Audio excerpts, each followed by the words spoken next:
अब आज मैं आपको एकदम नए विषय की तरफ ले चलता हूँ। अक्सर बातचीत में मैंने इन दिनों 4-5 दिन की छुट्टियां थी तो सीकर भी गया, दाता रामगढ़ गया, फतेहपुर शेखावटी गया, लक्ष्मणगढ़ गया, फिर भीलवाड़ा गया, आसीन गया और विजयनगर मसूदा गया। कई सीटों पर मैंने एक निगाह डालने की कोशिश की। एक अजीब बात बताता हूं मैं आपको। हर व्यक्ति कहता मिला फरौदी का सट्टा, फरौदी से सट्टा एक्स पार्टी की 120 सीटें बता रहा। फरौदी का सट्टा ऑथेंटिक होता है साहब। सीकर में भी ये बात कह रहे थे लोग, भीलवाड़ा में भी बात कह रहे थे लोग। हो सकता है फरौदी का सट्टा कोई ऑथेंटिक वजूद रखता हो, पर मैंने आपसे एक बार पहले भी कहा था, इस वक्त 26 विधायक ऐसे हैं जो निर्दलीय बसपा, हनुमान बेनीवाल, सीपीएम और बीटीपी के हैं। एक सुभाष गर्ग की बात नहीं करता, कांग्रेस के साथ मिलकर लड़े थे। 26 तो ऐसे हैं। और मेरा ये विश्वास है, ये आकलन है, इस बार चुनाव में 30 विधायक ऐसे चुनकर आने वाले हैं जो या तो निर्दलीय होंगे, या सीपीएम के होंगे, या हनुमान बेनीवाल के होंगे, या आप के होंगे, या जेजेपी के होंगे, या बसपा के होंगे, या बीटीपी के होंगे, या एक और ट्राइबल पार्टी बनी उसके होंगे। 30, 26 से 30, 4 की संख्या बढ़ा रहा हूँ मैं सिर्फ। तो फिर 170 सीटें दोनों पार्टियों में बंटने वाली हैं। तो 120 सीट किसी की तभी आ सकती है जब दूसरी पार्टी की 50 सीट आए। मैं ये यक्ष प्रश्न आपके लिए छोड़ के जा रहा हूँ कि क्या कोई पार्टी इस वक्त इतना खराब प्रदर्शन करने वाली है कि उसकी मात्र 50 सीटें आएंगी और दूसरी की 120 आ जाएंगी। बटनी 170 है, मेरा अनुमान है। आई मे बी रॉन्ग, गलत भी हो सकता हूँ, पर मेरा पिछले कई चुनावों का जो आकलन है, जो लगभग सही निकलता रहा है, उसके हिसाब से 30 सीटें अन्य को जाने वाली हैं। अब आप कहेंगे कि ये आकलन मैंने कैसे कर लिया, 26 से 30 हो जाएंगे।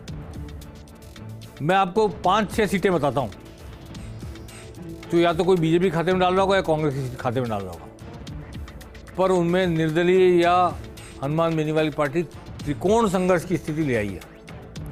त्रिकोण संघर्ष में कौन किसके वोट काट सकता है, कौन खुद जीत सकता है, नोबडी कैन प्रिडिक्ट। पिछले चुनाव में मैंने जब एक बड़े पॉलिटिकल हस्ती को ये बताया कि किशनगढ़ से 10 दिन पहले बताया नतीजे के वोट पड़ने के, किशनगढ़ से सुरेश टांग जीतने वाले हैं, तो उनको विश्वास नहीं हुआ और सुरेश टांग जीते। आज मैं फिर ये बात कहने वाला हूँ, किशनगढ़ में त्रिकोण संघर्ष की स्थिति है। मैंने पहले भी कहा था कि सुरेश टांग निर्दलीय विधायक हैं, कांग्रेस की सरकार का समर्थन दिया, लेकिन बदले में वो कांग्रेस का टिकट नहीं लेना चाहेंगे। उनको सूट ही नहीं करता कांग्रेस के टिकट पर चुनाव लड़ना। चांस की बात ऐसी परिस्थिति बन गई, भागीरथ चौधरी को बीजेपी ने टिकट दिया, सांसद को। विकास चौधरी जो 65,000 वोट लेके आए थे पिछली बार किशनगढ़ में बीजेपी की टिकट पर, बागी हो गए, फिर कांग्रेस में चले गए। दोनों तरफ से फिर चौधरी आ गए मैदान में, और दो चौधरियों के बीच में सुरेश टांग जो 5 साल से विधायक हैं निर्दलीय, कांग्रेस की सरकार के साथ दिया उन्होंने, और वो लगातार काम कराते रहे अपने इलाकों में, ग्रामीण इलाकों में। आज उनका काम भी बोल रहा है। और विकास चौधरी ने 5 साल बहुत मेहनत की है। नौजवान ने चुनाव हारने के बाद अजमेर यूनिवर्सिटी छात्र संघ अध्यक्ष रहे, उनकी मेहनत भी बोल रही है। भागीरथ चौधरी ने सांसद रहते हुए क्या किया, ये वही बता सकते हैं। लेकिन वहाँ त्रिकोण संघर्ष हो गया किशनगढ़ में। अगेन अजमेर नॉर्थ, ज्ञान सारस्वत कई बार के पार्षद बगावत कर रहे हैं, भाजपा का एक बड़ा धड़ा उनके साथ जा रहा है।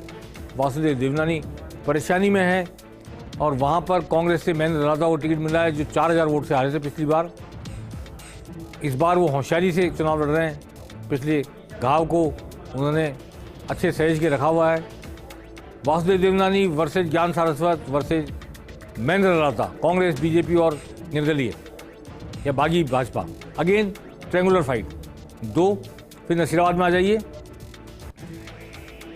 नसीराबाद में भी अगेन ट्रेंगुलर फाइट है, उस पर हम फिर आएंगे। मसूदा पर जाएं, मसूदा में ट्रेंगुलर फाइट। कैसे? कांग्रेस ने राकेश पारी को टिकट दिया, वर्तमान विधायक हैं। और बीजेपी ने अभिषेक सिंह को टिकट दिया, बाद में काटा, फिर कानावत को टिकट दिया, वीरेंद्र सिंह कानावत को, और वहाँ त्रिकोण संघर्ष बना रहे हैं सचिन सांकला। सचिन सांकला आरएलपी के टिकट पर चुनाव लड़ रहे हैं। सचिन सांकला वैश्य वर्ग से आते हैं, विजयनगर नगर पालिका के अध्यक्ष रहे हैं, कांग्रेस से टिकट मांग रहे थे, आरएलपी टिकट लेके आए, और अगर वैश्य वर्ग ने उनका साथ दे दिया तो जाट आरएलपी के नाम पर एकजुट हो गए, तो ये त्रिकोण संघर्ष बन जाएगा। हालांकि यहाँ वाजिद खान चीता भी मैदान में है, लेकिन एक बार 2013 में उनको 22,000 वोट मिले थे, 30,000 वोट हैं चीता मेहरात के। तो उसके बाद कयूम खान ने जब चुनाव लड़ा 2018 में, तो फिर मुस्लिम वोट शिफ्ट हो गए कांग्रेस में, और वो जो तीसरे व्यक्ति को अपना समझ के वोट देने की वो गलती थी, नहीं दोहराई। इस बार मुस्लिम समुदाय क्या एक्शन लेगा? क्या वाजिद खान चीता के साथ बना रहेगा या कयूम खान के साथ जो व्यवहार किया वो व्यवहार करेगा? ये देखने वाली बात होगी। लेकिन अभी हालात ये हैं कि त्रिकोण संघर्ष है, और त्रिकोण संघर्ष में सचिन सांकला आरएलपी के त्रिकोण बना रहे हैं। इसके बाद भीलवाड़ा की बात करते हैं। भीलवाड़ा आरएसएस का गढ़, बीजेपी का गढ़, 3 बार से विधायक विठल शंकर अवस्थी, उनके सामने अशोक कोठारी को जनता ने खड़ा कर दिया, और बीजेपी का एक बड़ा वर्ग उनके साथ खड़ा हो गया। बड़ी ज़बरदस्त रैली की उन्होंने। तो बीजेपी डिवाइड हो रही 2 हिस्सों में, और ओम नारायणीवाल जो पहले निर्दलीय लड़ चुके हैं चुनाव, 45-50 हज़ार वोट लाए थे, वो इस वक्त कांग्रेस के टिकट पे मैदान में। यहाँ भी त्रिकोण संघर्ष होने जा रहा है, कोई भी जीत सकता है। और चित्तौड़गढ़ चलें इसके आगे, किशनगढ़, अजमेर उत्तर, नसीराबाद, मसूदा, आसीन, चित्तौड़गढ़ चलें तो वहाँ चंद्रमान सिंह आख्या वर्तमान विधायक ने बगावत कर दी है, ट्रेंगुलर बना दिया, बड़ी भारी रैली की थी उन्होंने, और वहाँ पर कांग्रेस के सुरेंद्र सिंह जाड़ावत, नरपत सिंह राजवी जो विद्याधर नगर से विधायक थे, इनको वहाँ शिफ्ट किया गया, और चंद्रमान सिंह आख्या जो वर्तमान विधायक हैं बीजेपी के, लेकिन बागी होकर चुनाव लड़ रहे हैं। ये ट्रेंगुलर बना रहे हैं इस संघर्ष को ट्रेंगुलर बना रहे हैं। और अब आता हूँ मैं नसीराबाद पे और आसीन पे। नसीराबाद में कांग्रेस ने नया टिकट दिया, गुजर हैं लेकिन वो शासन के अध्यक्ष रहे हैं। महेंद्र सिंह गुजर को और रामनारायण गुजर को टिकट नहीं दिया, गोविंद सिंह गुजर के पुराने परिवार के सदस्यों को टिकट नहीं दिया। अब रामस्वरूप लांबा जो सांवरलाल जाट के बेटे हैं, सांसद रहे, मंत्री रहे केंद्र में, राज्य में, उनके बेटे अभी विधायक हैं, वो हैं बीजेपी से। उनके सामने शिव प्रकाश गुजर है कांग्रेस से, और शिवराज सिंह पराड़ा कोई राष्ट्रीय जनशौर्य पार्टी उनके पिताजी ने बनाई है, लेकिन इनकी माताजी इस वक्त जिला प्रमुख है और तोड़फोड़ से जिला प्रमुख बनी है, और भंवर सिंह पराड़ा के बेटे हैं। ये त्रिकोण बना रहे हैं नसीराबाद में। और अब बात करते हैं मैं समझता हूँ आसीन की बात करनी चाहिए।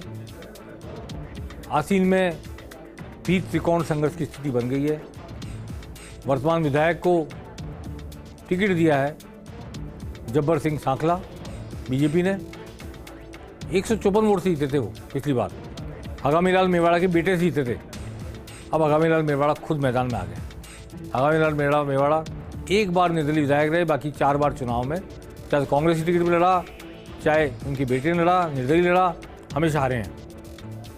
लेकिन कांग्रेस ने फिर टिकट दिया उन पर विश्वास करके, और बीजेपी के विधायक तो आज के मैदान में है ही, लेकिन धनराज गुजर जो नगर पालिका के अध्यक्ष थे गुलापुरा के, वो मैदान में उतर गए आरएलपी के टिकट पर। और अगेन मैं कहना चाहता हूँ, गुजरों के जितने वोट हैं वहाँ पे और जाटों के वोट हैं, अगर आरएलपी के नाम पर, हनुमान बेनीवाल के नाम पर जाट इनके साथ आए और गुजर मतदाता ने इनके पक्ष में मतदान किया, तो बाकी दोनों की कास्ट इक्वेशन उसके अकॉर्डिंग नहीं है जिसके अकॉर्डिंग धनराज गुजर के। अगेन त्रिकोण हो रहा है। एक और मैं अंत में जाते जाते बताना चाहता हूँ, कैलाश मेघवाल भीलवाड़ा के शाहपुरा से चुनाव लड़ रहे हैं। कांग्रेस ने एक रैगर को टिकट दिया है, भाजपा ने बैरवा को टिकट दिया है, लेकिन कैलाश मेघवाल ने निर्दलीय ताल ठोक दी है। लालाराम बैरवा बीजेपी के हैं और नरेंद्र रैगर कांग्रेस के हैं, और ये दोनों, नरेंद्र रैगर तो बिल्कुल नया चेहरा है। कैलाश मेघवाल 90 साल की उम्र में ताल ठोक के मैदान में निर्दलीय उतर रहे हैं। पहले उन्होंने हमसे कहा था पिछली बार 75,000 जीता, अब के 90,000 से जीतूंगा, चाहे पार्टी टिकट दे ना दे। तो मैं आपको ये बता रहा था कि किशनगढ़, अजमेर उत्तर, नसीराबाद, मसूदा, आसींद, भीलवाड़ा, चित्तौड़गढ़ और शाहपुरा, ये मैंने आपको 8 सीटों की जानकारी दी जहाँ त्रिकोण संघर्ष के हालात है और कोई भी जीत सकता है। त्रिकोण में ये नहीं कह रहा कि बीजेपी कांग्रेस जीतेगी। तो क्या कोई प्रिडिक्ट कर सकता है कि एक्स पार्टी इतनी सीटें जीतेगी, वाई पार्टी इतनी सीटें जीतेगी? त्रिकोण में तीसरे कोण का भी जीत सकता है। कोई परमिटेशन कॉम्बिनेशन नहीं होता कि 2 ये जीतेंगे, 2 वो जीतेंगे, 3 ये जीतेंगे, ऐसा नहीं होता। बंटवारा नहीं होता।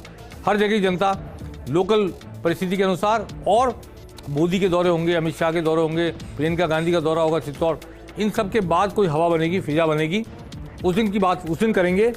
फिलहाल त्रिकोणात्मक संघर्ष है इतनी जगहों पर जहां मैं जाके आया हूं या जहां के बारे में जानकारी मैंने हासिल की है। तो इसलिए ये प्रिडिक्ट करना किसी एक पार्टी की 120 सीट आ रही है, मेरी समझ में बहुत जल्दबाजी होगी। अभी बहुत सारा खेल होना बाकी है, और जहां त्रिकोण संघर्ष हो रहा है ऐसी कम से कम 50 सीटें हैं प्रदेश में 200 में से, जहां त्रिकोण या चतुष्कोणिक संघर्ष के आसार बन रहे हैं, वहां पर किसी भी एक पार्टी के लिए जीत का रास्ता आसान नहीं है, प्रिडिक्ट कर पाना आसान नहीं है। इसलिए प्रदेश की सीटों की गणना किसी पार्टी करना इस वक्त आसान भी नहीं है, संभव भी नहीं। पेनल्टी कॉर्नर में आज बस इतना ही। नमस्कार।